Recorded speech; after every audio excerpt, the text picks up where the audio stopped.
हिंदी गुरु channel देखने वाले मेरे सभी व्यूवर्स को योगी सुरेंद्र सिंह की तरफ से सत श्री अकाल एवं प्यार भरी नमस्कार। दोस्तों, जैसा कि आप सबको पता है, आज देश के सारे जो स्टेट्स हैं उनमें जेबीटी, ईटीटी, बीएसटीसी और बीएड विवाद कितनी तेज़ी से चला हुआ है। देश का कोई भी स्टेट ऐसा नहीं है जिसमें ये विवाद नहीं चला हुआ है। विशेषतः पंजाब, हरियाणा और राजस्थान, यूपी, उड़ीसा, पश्चिम बंगाल, देश के बहुत सारे स्टेट्स में ये विवाद चला हुआ है और हाई कोर्ट्स में देश के विभिन्न स्टेट्स के हाई कोर्ट में ये मामला पेंडिंग भी है। हमारे यहाँ जैसे कि आप सबको पता है कि पंजाब में ईटीटी का मैटर बड़े ज़ोर शोर से चला हुआ था और इसमें 20 जनवरी जो तारीख लगी हुई थी, उससे पहले जो 9 दिसंबर की तारीख लगी हुई थी, उसमें माननीय हाईकोर्ट के जज ने एनसीटी से पूछा था कि आप राजस्थान हाईकोर्ट के फैसले को मानते हैं या इसके अगेंस्ट आप सुप्रीम कोर्ट में अपील कर रहे हैं। इसके संदर्भ में एनसीटी के वकील ने कुछ समय की डिमांड की थी, जो कि माननीय हाईकोर्ट ने ग्रांट कर दिया था। इसी के संदर्भ में आप सबको ये भी पता है कि राजस्थान हाईकोर्ट के द्वारा ये जो मामला है एनसीटी रूल 2018 रद्द कर दिया गया था और रद्द करने के कारण ही बीएड जो अभ्यर्थी हैं वो माननीय सुप्रीम कोर्ट में चले गए हैं। ये सारी बातें आप सबको पता है और इन्हीं के संदर्भ में जब एनसीटी के रूल को लागू करवाने के लिए बीएड के विद्यार्थी सुप्रीम कोर्ट में गए तो उस वक्त एक बात उठी थी जो बीएड वालों की तरफ से थी, वो ये थी कि इसको शीघ्र ही लिस्ट करवाने के लिए, अर्जेंसी में लिस्ट करवाने के लिए अपील की जाएगी, परंतु आज तक भी बीएड के द्वारा इसको अर्जेंसी में लिस्ट नहीं करवाया गया है। इसका कारण दोस्तों मैं आपको कुछ बातें इस विषय में बताना चाहता हूँ जो कि हमारे ईटीटी 6635 और पंजाब की जितनी रिक्रूटमेंट हैं उनसे संबंधित है और बीएड जेबीटी विवाद के बारे में है। मैं आज आपको पश्चिम बंगाल का जो फैसला है उसकी भी एक्सप्लेनेशन बताऊंगा कि उस पश्चिम बंगाल के जो फैसले में क्या माननीय हाई कोर्ट ने कहा है। इसके अलावा जो हिमाचल हाई कोर्ट का जो फैसला है जो रिव्यू के लिए डाला गया है, जिसमें स्टे दे दिया है, उसका हमारे पंजाब के 6635 जो पंजाब, हरियाणा और पंजाब हाई कोर्ट है उसमें क्या प्रभाव पड़ने वाला, इस विषय में भी हम बात करने वाले हैं। तो दोस्तों, जैसे कि आप सबको पता है कि बीएड जो कैंडिडेट हैं उन्होंने अर्जेंसी क्यों नहीं डाली। इसका कारण ये था कि बहुत सारे स्टेट्स में एनसीटी एक पार्टी है और एनसीटी का जो रूल रद्द हो गया है, एनसीटी अभी तक ये डिसाइड ही नहीं कर पा रही कि वो माननीय सुप्रीम कोर्ट में जाए या ना जाए। माननीय सुप्रीम कोर्ट में यदि एनसीटी नहीं जाती है, केवल अपना रिप्लाई फाइल करती है, एक पक्ष बनकर नहीं जाती है, तो जो बीएड राजस्थान के जो बीएड अभ्यर्थी हैं, बीएड कैंडिडेट हैं, वो निश्चित तौर पर इस केस को हार जाने वाले हैं, क्योंकि उनका केस में कोई भी दम नहीं है, क्योंकि मेन पार्टी इसके अंदर जेबीटी, राजस्थान गवर्नमेंट और एनसीटी है। जब रूल एनसीटी का रद्द हुआ है तो एनसीटी का रूल रद्द होने के कारण इसमें जो पार्टी है, मुख्य पार्टी एनसीटी है और एनसीटी या भारत इंडियन गवर्नमेंट है। जब यूनियन ऑफ इंडिया या एनसीटी ही कोर्ट में नहीं जाएगी तो फिर इस केस की सुनवाई किस आधार पर होगी। तो मेरा मानना तो यह है कि पहली जो तारीख होगी, पहली जो सुनवाई होगी, उसी में राजस्थान बीएड जो कैंडिडेट्स हैं उनका केस खारिज हो जाएगा। तो अब बात करते हैं हम हमारे संदर्भ में जो आज वेस्ट बंगाल कलकत्ता हाईकोर्ट का जो डिसीजन आया है। दोस्तों, ये कलकत्ता की जो एडवर्टाइजमेंट है, notification for the recruitment of the primary teachers है, इसमें जो क्वालिफिकेशन दी गई है आप देखें, इसमें क्वालिफिकेशन एनसीटी रूल 2018 दी गई है, यानी कि इसमें बीएड को एलिजिबल किया गया था। 16,500 पोस्ट इसमें निकाली गई थी, इन सब में बीएड को अलाउड किया गया था। तो इस पूरे प्रोसेस के दौरान जब ये पूरा प्रोसेस चला हुआ था तो बीएड जो जेबीटी के विद्यार्थी थे, जो डीएड के विद्यार्थी थे, डीएड के कैंडिडेट थे, उन्होंने माननीय हाईकोर्ट में अपील डाली थी कि इन जो बीएड कैंडिडेट है इनको बाहर किया जाए। और इसी के अपील के धरातल पर जो ईटीटी वाले कैंडिडेट हैं उन्होंने राजस्थान जोधपुर हाईकोर्ट के आदेश को माननीय हाईकोर्ट के सामने, पश्चिम बंगाल हाईकोर्ट के सामने रखा, परंतु माननीय पश्चिम बंगाल हाईकोर्ट ने इस फैसले पर, मैं आपको पढ़ के बता देता हूं क्या फैसला आज उन्होंने दिया है।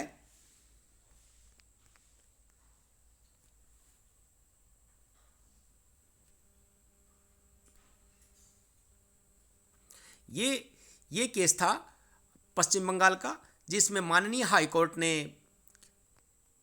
मैं आपको बता देता हूं नीचे, ये मैं आपको पूरा केस की समरी बता देता हूँ। इस केस में बीएड को अलाउड कर दिया गया था, लेकिन जो ईटीटी जेबीटी के छात्र थे उन्होंने इसका विरोध किया था और माननीय हाईकोर्ट में अपील दायर की थी।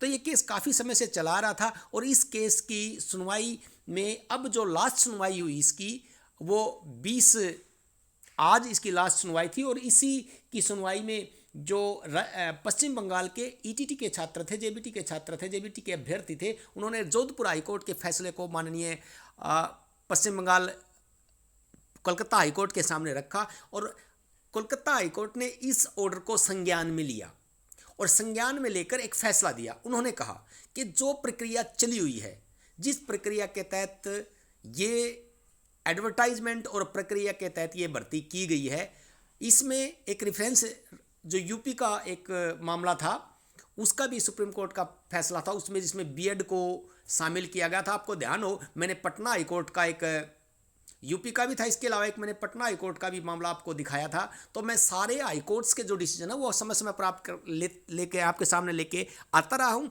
और लेकिन आपके जो पैरवीकार हैं उन्होंने इन फैसलों को अपने जो ईटीटी के पक्ष में प्रस्तुत नहीं किया। यदि मैं आपको इस बारे में एक जानकारी और दे देता हूं, यदि आपके पक्षकार यानी कि आपके पैरोकार जो इस ईटीटी मामले को देख रहे हैं, वो एनसीटी पटना हाईकोर्ट में जो एनसीटी का रिप्लाई था जिसमें ईटीटी को प्रेफरेंस की बात की गई थी, यदि उस कोर्ट की उस एनसीटी के रिप्लाई की सर्टिफाइड कॉपी यदि 20 तारीख को सबमिट करवाते और यदि अपील डालते इसकी सुनवाई की, तो हो सकता था इस 66-35 पंजाब वाले मामले की जो स्टे है वो भी वैकेट हो जाती। तो हम बात कर रहे थे इसकी पश्चिम बंगाल की। तो पश्चिम बंगाल में मामला बीएड को बार करने का था, लेकिन माननीय कलकत्ता हाईकोर्ट ने इस बात को रिफ्यूज कर दिया है। उनका कहना ये था, कलकत्ता हाईकोर्ट का कहना ये है कि जब मामला इस स्टेज पर आ चुका है, पूरा प्रोसेस हो चुका है, एडवर्टाइजमेंट में बीएड को लिया गया है, तो अब इनको कवेस करना बहुत सारी एनोमली को जन्म देगा। इसलिए राजस्थान हाईकोर्ट के मामले को भविष्य की भर्तियों में लागू किया जा सकता है, लेकिन अभी इस भर्ती पर इसको लागू नहीं किया जा सकता, क्योंकि ये जो फैसला हाईकोर्ट ने दिया है ये बीएड और एडवर्टाइजमेंट, क्योंकि एडवर्टाइजमेंट में बीएड को शामिल किया गया है। तो इसी संदर्भ में मैं आपको एक बात और बता देता हूं कि हिमाचल हाईकोर्ट में भी सेम सिचुएशन थी और पंजाब हाईकोर्ट में भी सेम सिचुएशन है। सिचुएशन क्या? सेम मीन्स एडवर्टाइजमेंट की। यहाँ दोनों चीज़ें अपोजिट है। वहाँ पश्चिम बंगाल में बीएड को अलाउ किया गया था एडवर्टाइजमेंट में, जबकि अलाउड किया गया था, जबकि पंजाब में केवल ईटीटी को अलाउड किया गया है और ऊपर से राजस्थान हाईकोर्ट ने एनसीटी के रूल को भी खारिज कर दिया है। तो इसलिए, और फिर हिमाचल हाईकोर्ट का जो डिसीजन था उसको भी बीएड के पक्ष में, उसको भी माननीय हिमाचल हाईकोर्ट ने रिव्यू के लिए वापस ले लिया है। तो इन सारे सर्कमस्टांसिस में यदि गहराई से देखा जाए, इनका विवेचन किया जाए और इसमें यह भी शामिल कर लें, यदि बीएड के केस में इतना ही दम होता तो बीएड राजस्थान बीएड वाले अभी तक इसको अर्जेंसी में फाइल कर चुके होते। तो इसलिए ये अब सारी जो सर्कमस्टांसिस हैं वो घूम फिर के यहाँ आ रही हैं कि राजस्थान हाईकोर्ट ने, जिसको जोधपुर हाईकोर्ट ने इस एनसीटी के रूल को खारिज कर दिया, पश्चिम बंगाल हाईकोर्ट ने भी इस बात को मान लिया कि भविष्य में इसको लागू किया जा सकता है और ये बेनिफिट जो है केवल एडवर्टाइजमेंट के कारण पश्चिम बंगाल के बीएड कैंडिडेट को दिया गया। सेम सिचुएशन हमारी हिमाचल हाई कोर्ट में भी सेम ही सिचुएशन हुई है। तो दोस्तों अब असली मुद्दा ये है कि एनसीटी जवाब क्यों नहीं दे रही है। एनसीटी विभिन्न प्लेटफॉर्म पर अपने जवाब दे चुकी है और इन जवाब्स को, इन रिप्लाईज को उसने विभिन्न हाई कोर्ट में पहले सबमिट करवा दिया है। लेकिन अब एनसीटी में एक मंथन है कि एनसीटी इसको अपील करे या इसको रिफॉर्म करे। तो मैंने आपको बहुत पहले एक वीडियो बनाई थी कि रद्द नहीं करेगी, इसको अमेंड करेगी, क्योंकि इसमें जो एनसीटी है और जो सेंट्रल गवर्नमेंट है, गवर्नमेंट ऑफ इंडिया, उसने केवीएस को देखना है। और केवीएस में जो बीएड के बहुत सारे जो टीचर्स हैं, बीएड टीचर हैं प्राइमरी की पोस्ट पे, तो वहाँ जब पीआरटी अवेलेबल नहीं थे तब उनको लगाया गया था। तो इसलिए उसको अब डिफेंड करने के लिए वो केवीएस को छूट देते हुए एक कोई ऐसी अमेंडमेंट कर सकती है, यही संभावना बनती है। और मैं एक बार फिर आश्वासन दे देता हूँ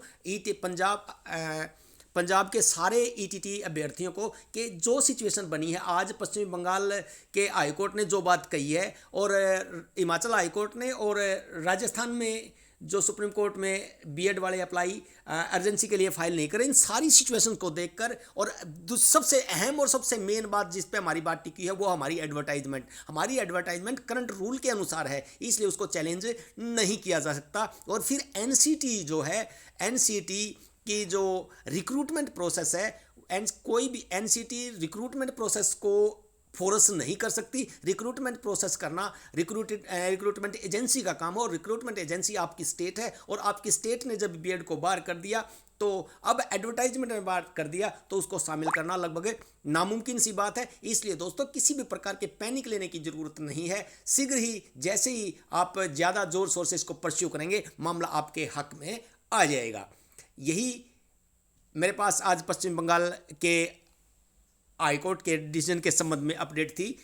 तो दोस्तों मेरा आग्रह है, यदि आपको मेरी अपडेट ठीक लगती है तो चैनल को सब्सक्राइब करें और शेयर करें, ज़्यादा से ज़्यादा सभी अभ्यर्थियों तक इसको शेयर करें, ताकि जो आज पैनिक में हैं उनको थोड़ा राहत मिले और इस बात को गहराई से समझें कि उनका कुछ बिगड़ने वाला नहीं है, उन सबको अपॉइंटमेंट जरूर मिलेगी। Thank you.